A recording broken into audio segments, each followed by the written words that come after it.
goodness. Okay, well, I'm gonna get started. Hello. Either people on the live or people who are watching the replay. Thank you for being here.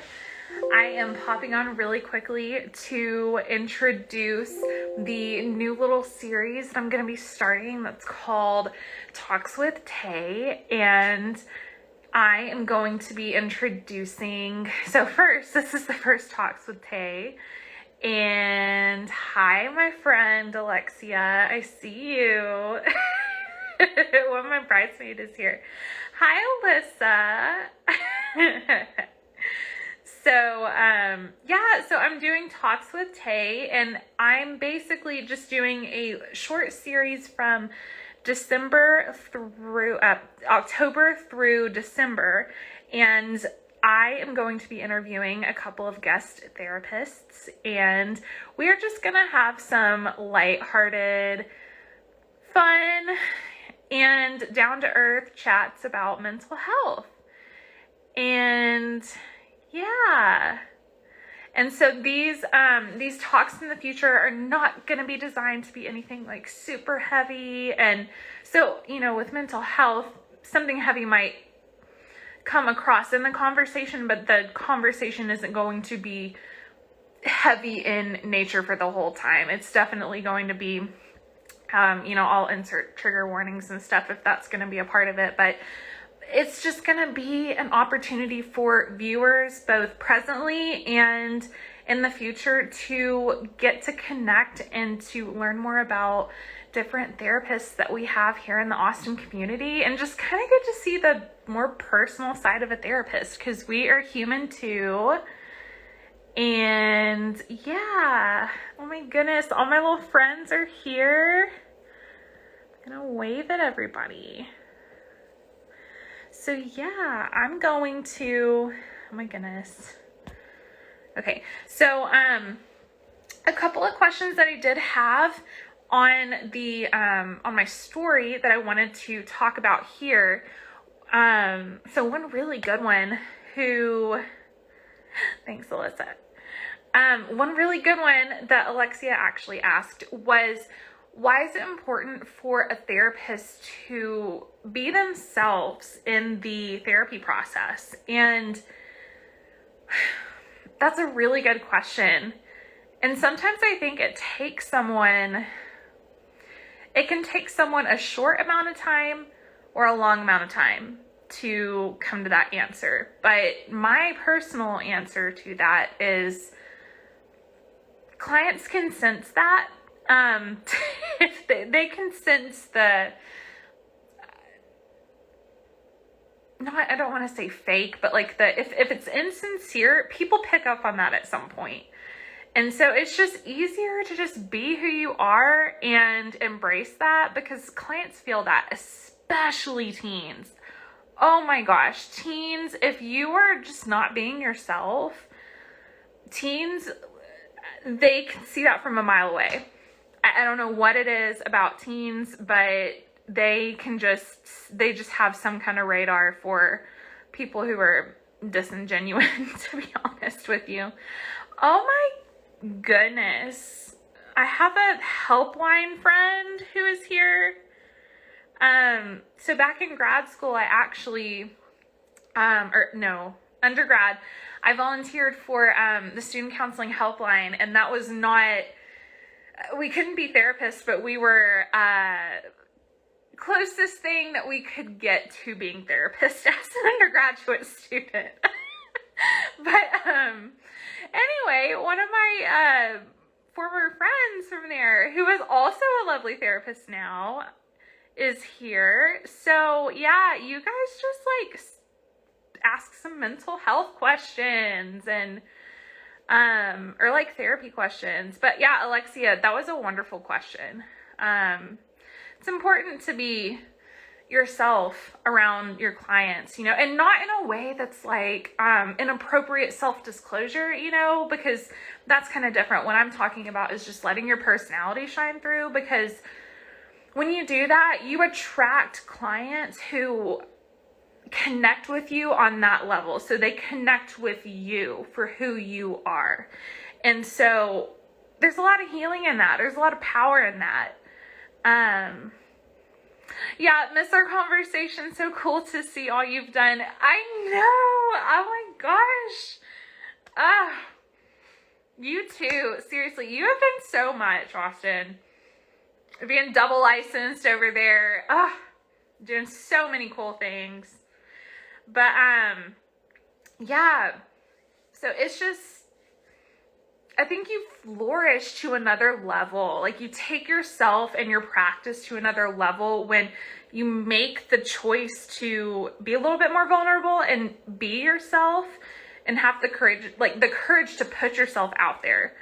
Clients, I have noticed, they really appreciate seeing the human side of us, because society, especially with people who don't know what therapy is, like people who have just never been to therapy and they just don't know. I think a lot of times people think that we're robots, and that we're not people too, and that we don't have, a life and like problems of our own. And not that we bring that into the therapy room, but it's like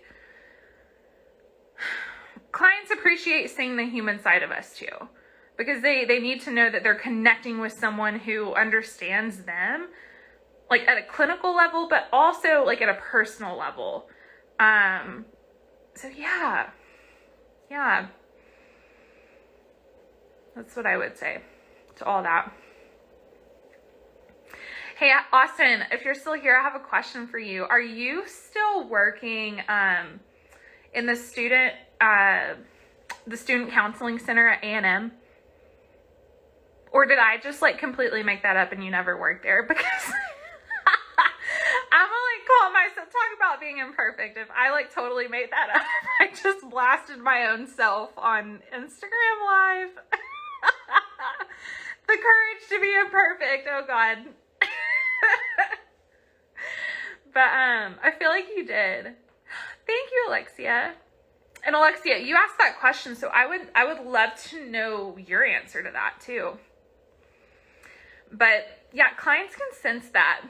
And when you're being genuine, they can feel that. People can feel there's a lot of power in being loved by your therapist, and therapeutically, like cared for by your therapist. Like, that your therapist, that they have to know that they're more than just an hour. There's nothing that will like internally upset me more than a client telling me like, I'm just a paycheck to you, or I'm just like 1 hour of your day. And I'm like, I don't think you understand. I really don't think you understand. Austin says, it's changed to counseling and psychological services, but yes, way to model vulnerability. Thanks. Thanks. That's awesome. That's so awesome. Super cool. Man, we need more of that, just working in the counseling centers. We actually have a really nice program over here. It's called Psyche, and it's over here at UT, over here in Austin, but it's what is it? I'm trying to think. It's a student organization. Like they created, basically the student counseling, center over at UT is just like all the way backed up. Like they're so backed up. And so these students just saw a need where they needed people, they needed to match students with counselors in the community, and they created a system for that. And so that's been like awesome to see.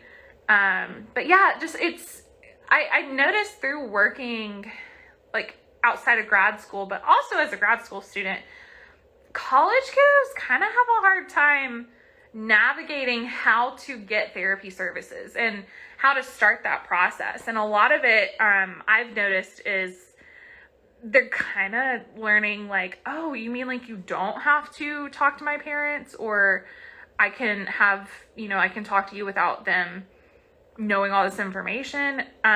It's interesting.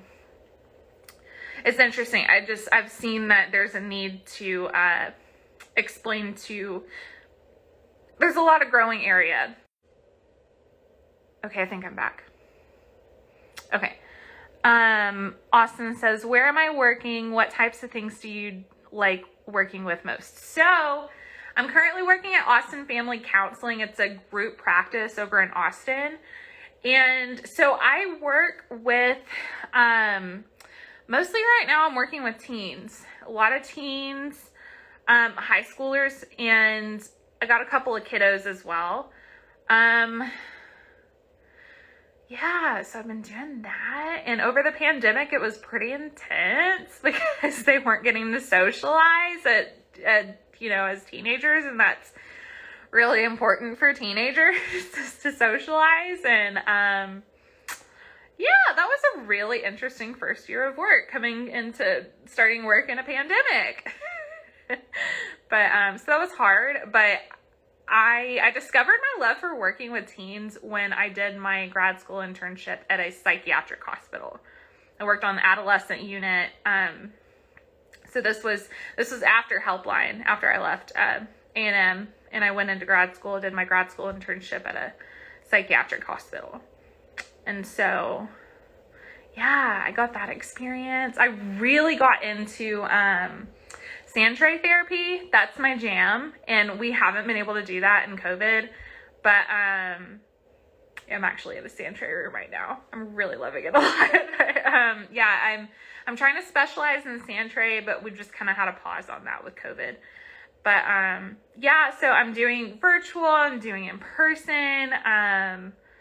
Yeah, I'm trying to work with more college kids, though, to be honest with you. And I'm thinking about reaching back out into some of the A&M, the Aggie Network, just to see if I can get my foot in the door in some places and kind of market myself a little bit more to some college students. Because when you're working with, 17 and under, they're in school from like 3:30 to like 5.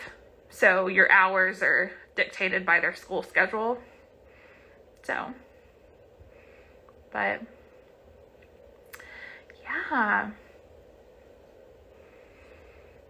Austin, you would be a really good person to have on one of these lives, to be honest with you. It's so good to hear that you're doing well. Thanks, Alyssa. I hope you're enjoying Dallas. Hope that's going well for you. And I hope your little boys are doing good too. But yeah, so I just wanted to pop on and introduce the Talks with Tay and how that's gonna go, and just kind of set the foundation. So in the future, this one, it's like I'm interviewing myself a little bit, which is not what the Talks with Tay. It's not gonna be Tay talking to Tay. It's gonna be Tay talking to other therapists. But so it's going to be cool. They're going to be about like 30 to 45 minute conversations. Thanks for all the hearts whoever's doing that. And yeah, it's going to be cool. I've got some really nice people lined up, and you guys are really going to enjoy it.